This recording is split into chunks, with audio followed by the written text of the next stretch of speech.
Yeah, this comparison could look a little odd because of course the OnePlus 8 Pro has a better primary camera sensor. So it should perform better, and in fact it does in many if not all the cases. But there are many people like me who love their money and would like to know how much more you get for the more money you put on a phone. And if that's not true, you wouldn't have been looking for a video like this. Hey everyone, Mukul here. So both the phones have a primary camera, an ultra-wide camera and a selfie camera in the front. The difference is that OnePlus 8 has a macro camera and the OnePlus 8 Pro has a color filter camera and a telephoto camera, which can also work as a macro camera. The rest of the specs and video capabilities are similar on both the phones. I tested the phones both in ample and not so ample lighting conditions and tested the night especially with the GCam mode too. So let's see how they perform. Well, in daytime shots, you would see that the overall picture of the 8 Pro is brighter on the shadow areas, and also because of the superior lens, the details are better too. The picture of 8 is also more saturated. These ultra-wide shots look absolutely the same from far, which if we zoom in would show that the 8 Pro's picture has more details. Of course, as the 8 Pro's ultra-wide is the 8's primary sensor. The 2x and 3x shots are a tad brighter on 8, but they show more details on the 8 Pro. The dynamic range on this shot was handled quite well from both the phones, with as usual the 8 Pro having way more crisp details on it, as it also loves those crispy spicy lays like most of us. These ultra-wide shots look gorgeous on both, but with totally different color signs. Guess the two team of scientists here really don't like each other.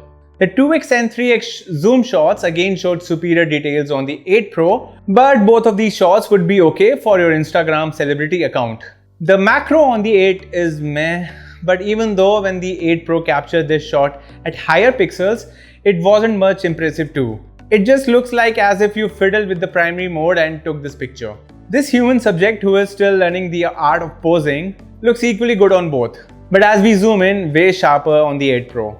But that sharpness seemed a little fake to me. The portrait on the 8 was actually better and wider than the 8 Pro. The edge detection is meh on both of them. How many years has it been since companies are trying to figure this out? And then they slap terms like artificial intelligence etc. written with every new launch. I think we should first get over human intelligence improved before we talk about artificial intelligence and world domination by it. The macro shot was brighter and better on the 8 Pro. Such a waste of space that lens is on the 8. And as I was being a little artistic here, both the shots came equally good. But there is again no comparison between the zoom details from both the cameras. The IMX689 on the 8 Pro is definitely superior and flagship grade sensor. In videos, the dynamic range of both the phones behaved the same, but the 8 Pro was able to capture more details on the video. I could also notice the 8's video jitter just a little when I moved the phone quickly, which was quite minimal on the 8 Pro. But these videos are nowhere near the Samsungs or the iPhones, and maybe next time they will be. Who knows? On both the phones you could change modes to ultra wide and zoom in obviously. In these samples you can see when I shift the focus to the skies above how that dome looks way darker on the 8 as compared to the 8 Pro. On ultra wide, strangely, the 8 had a brighter video. And this is how the video quality is from the front camera from both the phones at 4K 30 FPS.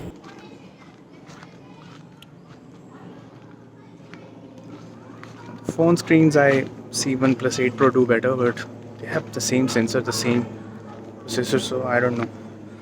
How will this look on the computer screen? The HDRI performance is kind of same on both of them because I can't see anything on the sky on both the cameras.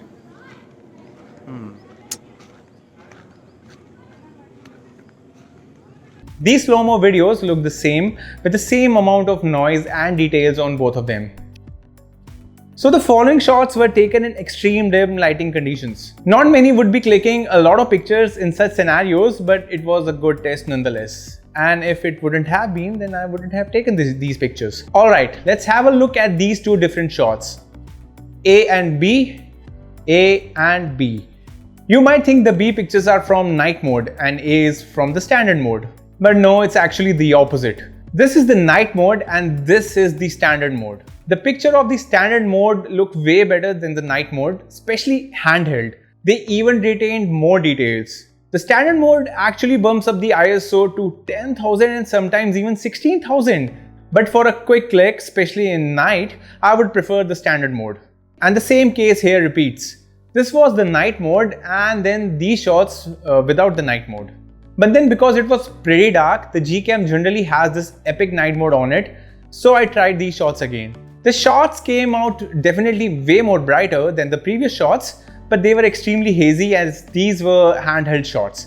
Well, don't worry, as I took one more shot in extreme dim conditions on a tripod. So wait for it. This shot was again on normal mode and the 8 had quite visible noise. The normal mode pictures are generally taken at a way higher ISOs, but the 8 Pro shot is looking good. But the night mode shots in this case were generally cleaner. And this GCam shot was again quite hazy and I don't like them a bit, to be honest. These ultra-wide shots from the stock camera night mode were way brighter on the 8 Pro.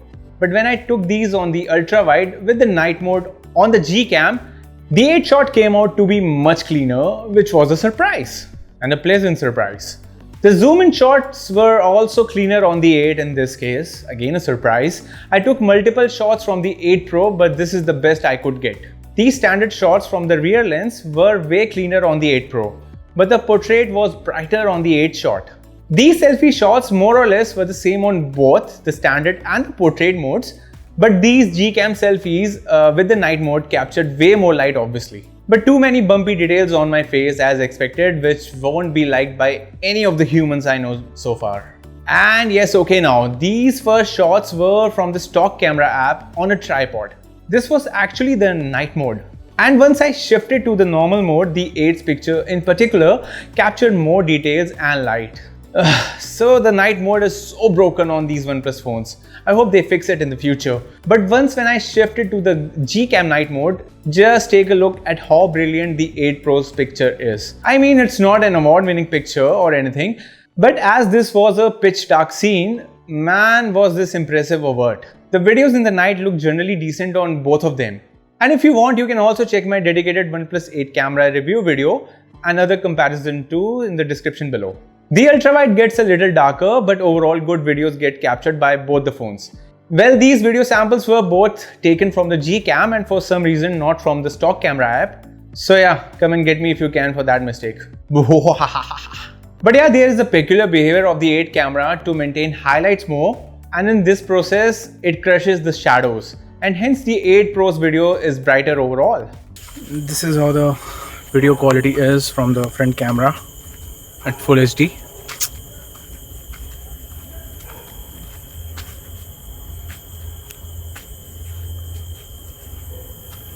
Yep, it's quite humid. Okay.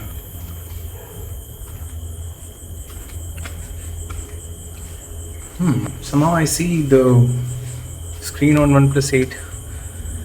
The camera is looking to have captured more light on it. I'll reconfirm this when I see this on the desktop. But yeah, overall this is how the video would look like from both the phones. Ta-da! So there you go, a thorough comparison of both the phones, and if everyone was as good as coding camera apps like how Google is, then so many phones would have had brilliant cameras processing on them in low-lit scenarios. But unfortunately, that's not the case. I would buy the 8 Pro for cameras if I can stretch my budget and pay 10 or 12,000 rupees more or $200 more, but I would have to keep my fingers crossed that I don't get a unit with any display issues on it, as most of you may know by now. But if I'm not a pixel peeper, I would be happy with the OnePlus 8 performance too. I mean, with a simple GCam installation, the phone supersedes my expectations. Hope OnePlus fixes their night mode on the stock camera app too. So this should be clear by now. You get what you pay for. So I got the 8 as I paid for the 8. And as I didn't pay for the 8 Pro, I didn't get the 8 Pro. And it would have been awesome if I had received 8 Pro instead of 8 when I paid for the 8. What?